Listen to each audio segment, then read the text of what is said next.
Okay, hold up. We're not even the seconds in it, and we already have someone refusing the court's jurisdiction. On. You know it's about to get spicy, but legally, can someone really opt out like that? Spoiler, not when you're standing in the courtroom. Versus Nettie Whitlow and Yolanda Whitlow Tice. Good morning, Your Honor. Good morning, sir. Good morning, Your Honor. Good morning. State your appearance, please. All right. Ian Redmond, P70599, on behalf of the plaintiff. And your name, ma'am? Doshia Banks occupant. Pardon? Doshia Banks occupant. Doshia Banks occupant, Your Honor. Okay. So you're not Miss Whitlow? No. So what is your position in this case as you see it? If I may, Your Honor. Okay, good. Go ahead. Ms. Banks claims to be an occupant of the property. She filed a bankruptcy case listing the property as hers. The bankruptcy stay was lifted, which gave rise to our motion to reopen the case.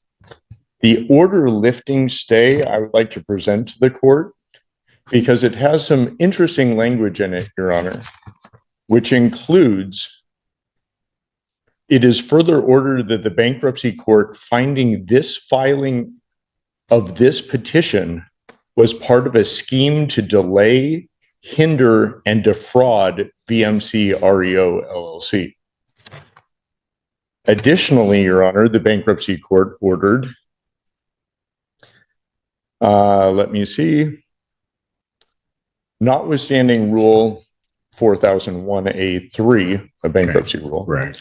creditor VMC REO LLC may execute on its order immediately. The order shall be binding and effective despite any conversion of this bankruptcy case to a case under any other chapter of Title 11 of the United States Bankruptcy Code. Further, that the recording with the appropriate governmental entity of this order shall constitute a bar to refiling any case under any chapter of Title 11 of the United States Code as to the property located at 5779 Pinecrest Estates Drive, Ann Arbor, Michigan, the property in this case.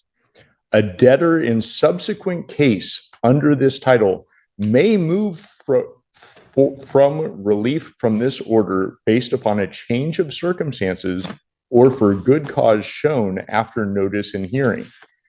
This isn't just a foreclosure mess, it's a chessboard of legal maneuvers. The bankruptcy court is throwing shade, calling the whole thing a scheme to delay and defraud. What do you think? Genuine fight for rights or stall tactic gone wild? Asterisk. All right. Thank you. I will note, Your Honor, that Ms. Banks has filed an appeal of that order in the federal Eastern District of Michigan. That appeal is pending, but the status quo as of right now is that there is no stay, and that order lifting stay holds until such time as the appellate court does something. Additionally, Your Honor. Yes, go ahead. Additionally, Your Honor, there is no stay from the appellate court. They have not issued a stay, and in fact, it would be appropriate that there would be a bond placed or an escrow order of some sort, because BMC has been the owner of this property for the past year and does not have access to it. Additionally, Your Honor, There's more. Go ahead. there's a lot going on. Yeah. Additionally, Your Honor, Ms. Whitlow, who, as far as I know, actually exists, but I don't have any evidence to that effect, has not appeared in any hearings in this court, did not appear for her deposition that she was noticed for in the federal case. And in a federal case, the federal court issued a show cause order to Ms. Whitlow that she had to present certain documents from this court, which she failed to do. Her deadline to do so was, I believe, July 3rd. Let me confirm that. Oh no, July 10th.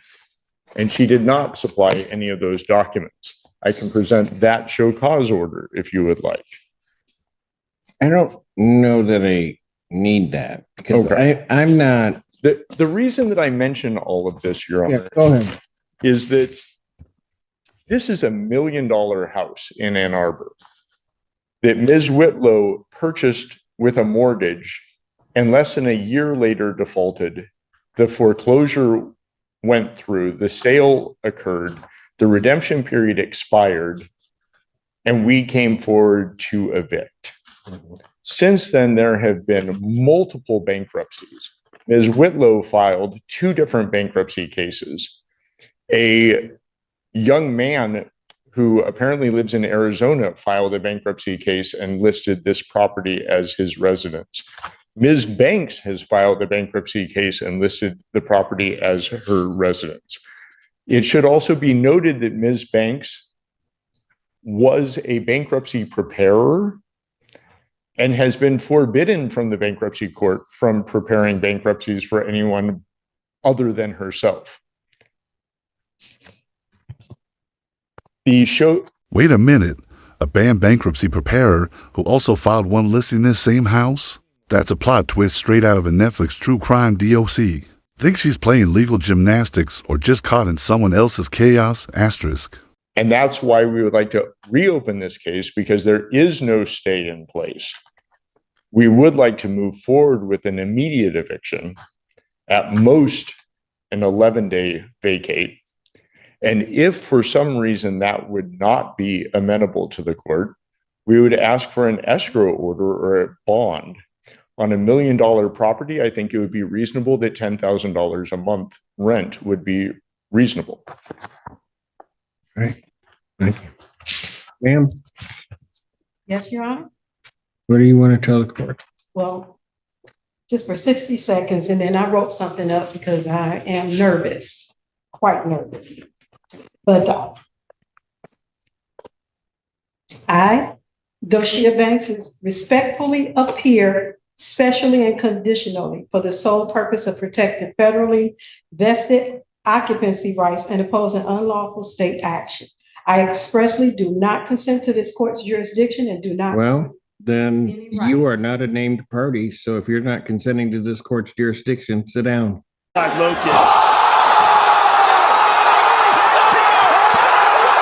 Oh, You can go because you're not a named party. I have a lease. You are not a named party on this. You may have a lease with someone else, and No, then I you have can lease go with- challenge it. With who? With Whitlow. Ms. Then Whitlow, who you is need to supposed- go against Miss Whitlow. Pardon me? Then you may need to go against Miss Whitlow. But if you're not consenting to the jurisdiction of this court, you might as well just sit down. You are not a named party. I do not have to hear from you. Oh, I see. So I need to, I don't know what you need to do, but well, let me respond. to what? You're not consenting to the jurisdiction of this court. Why am I hearing? Did she just try to undo her refusal mid-hearing? Newsflash, court doesn't work like unsending a text. The judge isn't buying it, and neither should we. Asterisk. That I stated that I'm not. Oh, I lost my spot. Not consenting to this court's jurisdiction. So I'm going to recant that So you are consenting to this court's jurisdiction? at this moment. Oh, Well, no, it doesn't work that way. You don't get to say, well, now it's okay, and then not later say no. okay. You know what? Here's the problem. You've not filed anything with this court. No. So I don't know why, on those grounds, why I'm hearing from you. Okay.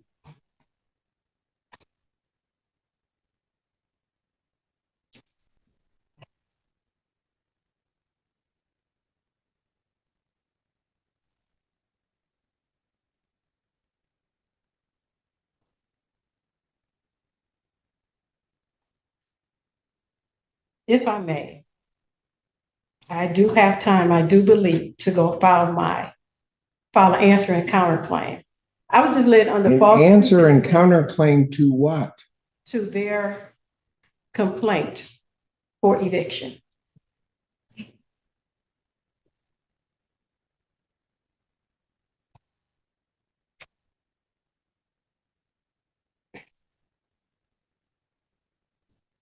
You have a lease with, allegedly, with Miss Whitlow. Correct. Then that is who you need to pursue it against, Okay. And or whatever the heck you're doing. well, Because you don't have, there is no privity of contract to the extent there would be, or relationship as between the plaintiff in this case and you.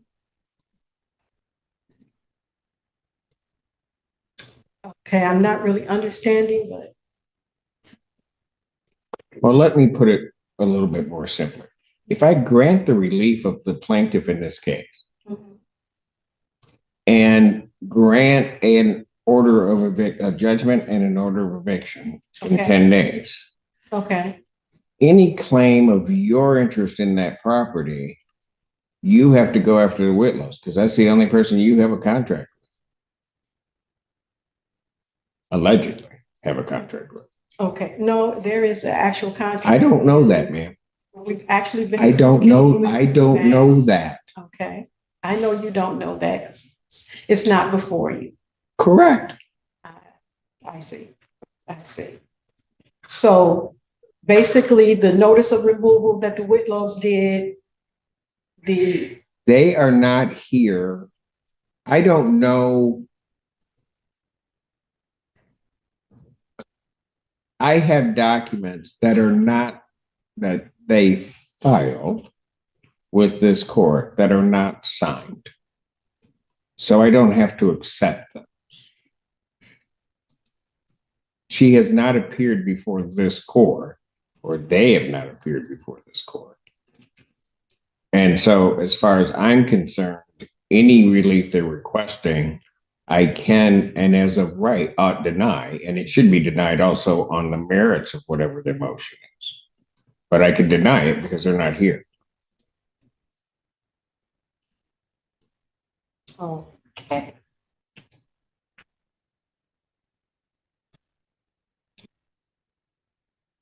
Again, stating to me, I want to make sure I'm clear that my issue is with the Whitlows, not with VMC. Ma'am, I am not giving you legal advice. No, I You're don't- telling me that you have a contract. I do not know that you have a contract, Mhm. but if you wish to enforce that contract, that's who you're going to have the issue with. You're not going to have the issue with the plaintiff in this case because they have rights on the property. Okay. All right, Your Honor, I will speak with the Whitlows that I have finally got an understanding of everything. And I will speak with plaintiff's attorney as well and continue to communicate with Remax, who has came by the house several times. All right. Based upon the representation of counsel, I'm going to grant their motion to reopen this case. I'm going to issue a judgment in the plaintiff's favor for possession with a writ to issue 10 days of my signing. Should the matter be appealed, also contained in that judgment in order, the appeal bond, I would set at this time at a rental rate or a rate. And I have looked at the property which is involved in this matter, and it is a significant property. I don't think the $10,000 a month quite does it based upon my calculations. So any appeal bond would be set in the amount of $15,000. $15,000 a month. That's not just rent. That's a full-blown financial guillotine, and the judge isn't playing. Would you stake $15,000 monthly just to appeal an eviction asterisk? Aye. at all.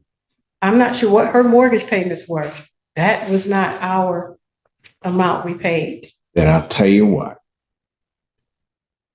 If the Whitlows wish to come and object to my order of $15,000 as an appropriate bond, they may do so. I do not believe that you have standing to object to the court's order.